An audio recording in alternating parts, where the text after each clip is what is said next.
The Atlanta Braves have called up reliever Hayden Harris, who has been one of, if not the most dominant relievers in all of the minor leagues, despite the fact he throws 91 miles an hour. Let me tell you how.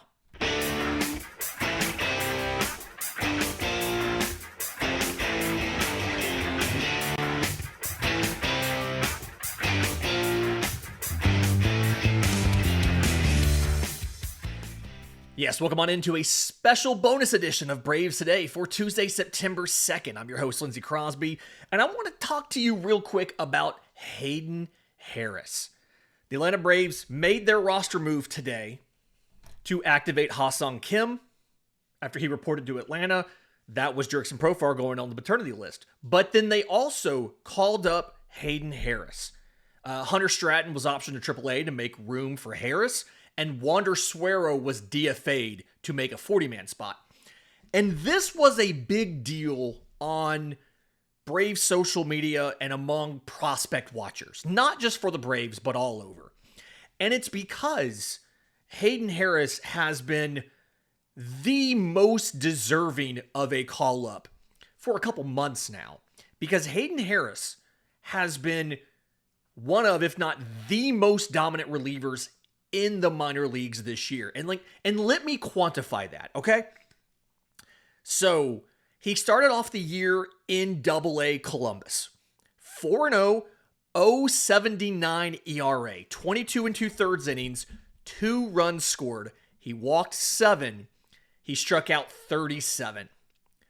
And then when he got to AAA, he got even better. 2-0 with an 0.36 ERA. Hayden Harris has pitched 25 1/3 innings in AAA with 8 hits and 1 run allowed. It was a solo shot against Lever Peguero of the Indianapolis Indians. That's the Pirates organization. 1 run in AAA, and he got there in June. Okay? He struck out 36 in 25 1/3 innings, and he's walked only 9. It's a batting average allowed of .101. Guys are batting 101 against Hayden Harris. His whip is 0.67. He allows 2 base runners every 3 innings. He's legitimately been one of the most dominant relievers in all of the minors. He finally gets the call. When he first gets into a game, that will be his major league debut. And like I said in the open, he's pitching 91.5 miles an hour. So let's talk about how he's doing this, what he does, and why I'm so excited for him. Because honestly, this is the most anticipated relief prospect debut for Atlanta since AJ Minter in 2017. Completely honest. So, I think the first reason why everybody's excited about this is just his journey, right? Graduates from Georgia Southern and doesn't get drafted, right? Undrafted free agent. He pitches for a summer ball team. He then goes to the Savannah Bananas, then connects with a Brave scout on LinkedIn and gets a contract.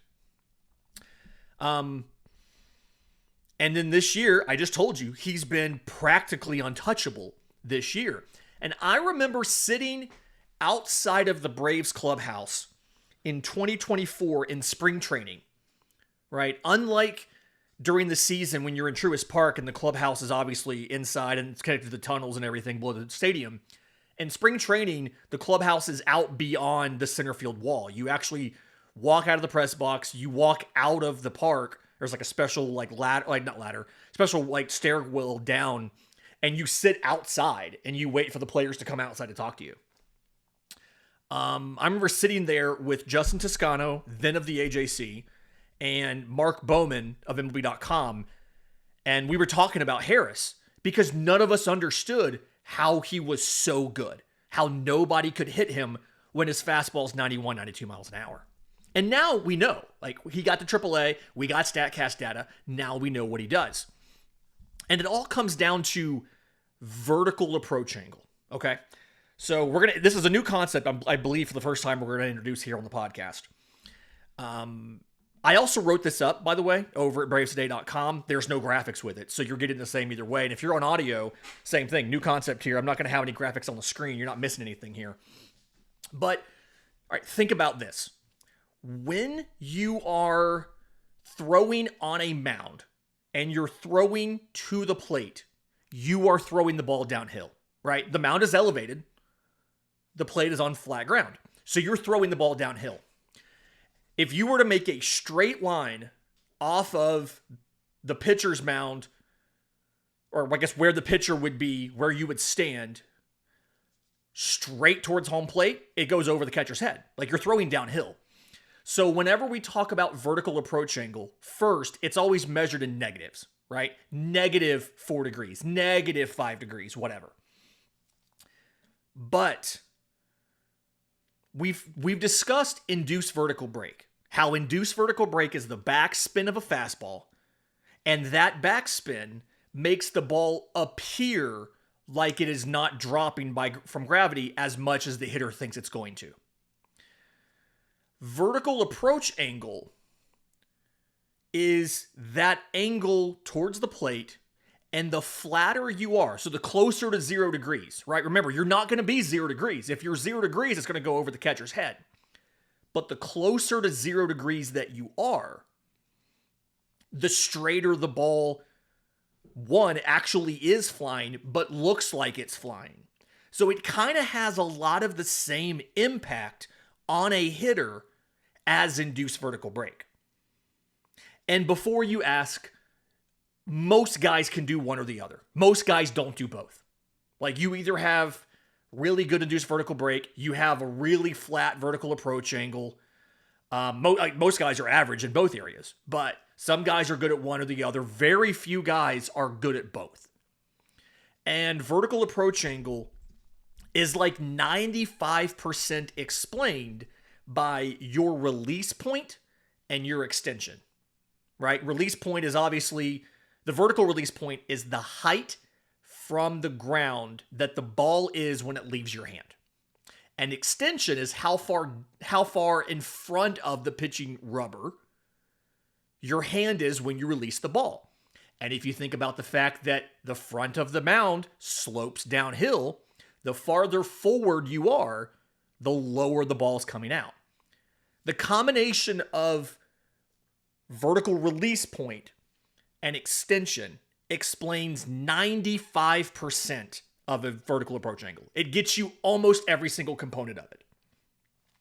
And there's been research, I have links to all the research, by the way, in the newsletter. There's been research that shows that flat vertical approach angles up in the zone work better.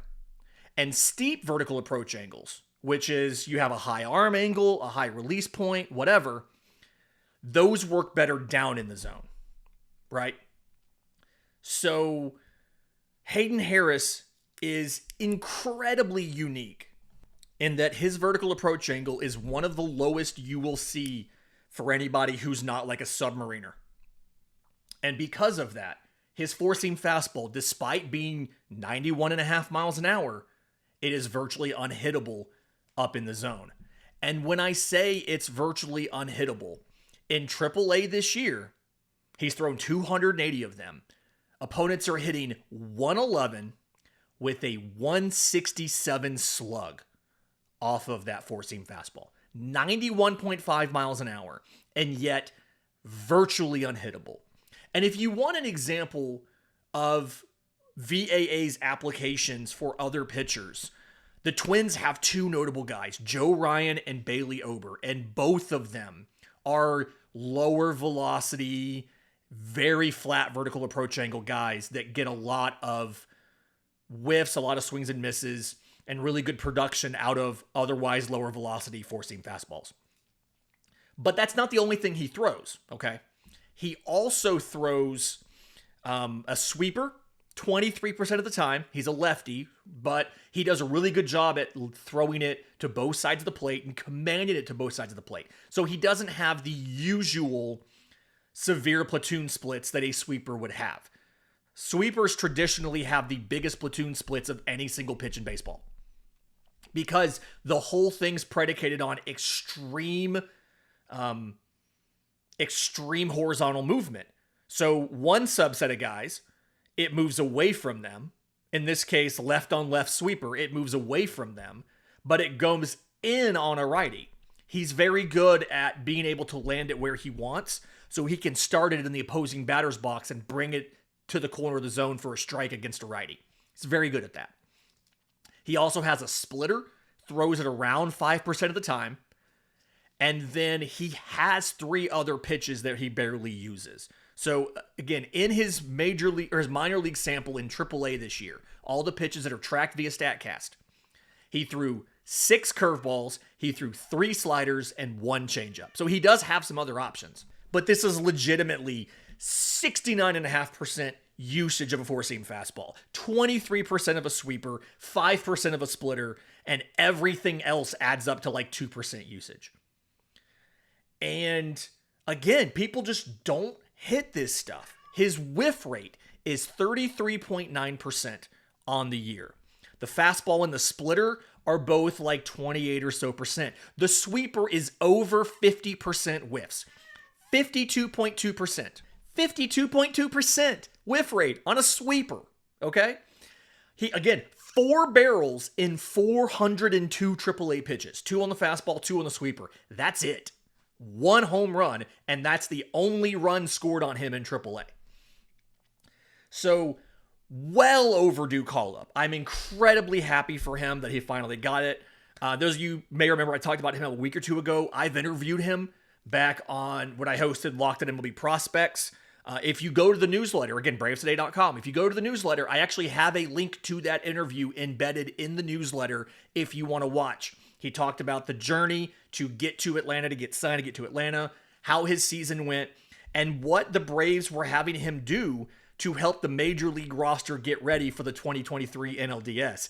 It turns out they weren't ready for the 2023 NLDS, if you remember how cold the offense was. But he talks about coming up to Atlanta after the season and what they had the different pitchers doing to the Braves hitters, doing with them, to try to keep them seeing live pitching and keeping them hot before they went to Philly.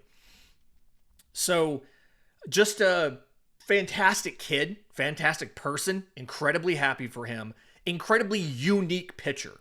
And so now you've got 28 games here. You get to evaluate Hayden Harris. You get to evaluate Ha-Sung Kim. You can keep evaluating Tyler Kinley, Jake Fraley.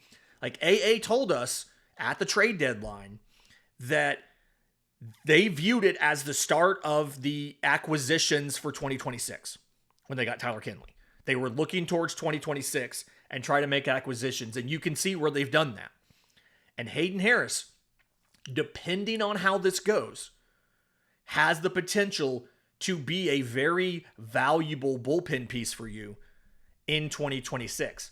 I mean, he struck out 39% of batters with a 103 batting average allowed in the minors this year. AAA. Just absolutely absurd numbers from Hayden Harris. And if 85 or 90% of that translates to the majors, he's going to be a very good reliever. And we saw over the weekend, you need relievers. You need middle relief. You need setup men. And you've got to figure out something for closer. Well, I don't ever think you'll have a closer that throws 92 in the modern game. I think at worst, he's definitely a guy who can be a back end or a middle relief. Maybe he's a 6th inning guy. And we'll see what he does as he continues to get experience. Thanks for being here for a special little bonus edition of Braves Today. Back tomorrow with a standard episode. Do me a favor, though, in the meantime. If you like these little mini episodes, let me know down below if you're on YouTube. Leave a comment. Let me know that you like these little bonus videos as things happen. If you're listening on audio, I'm on social media at Crosby Baseball. You can even email us, contact@bravestoday.com. Also, leave a 5-star review if you could. Apple, Spotify, wherever you get your podcasts. If you're watching on YouTube, subscribe to the channel. Hit the notification bell so you know when these special bonus episodes come out. Until next time, this has been Braves today.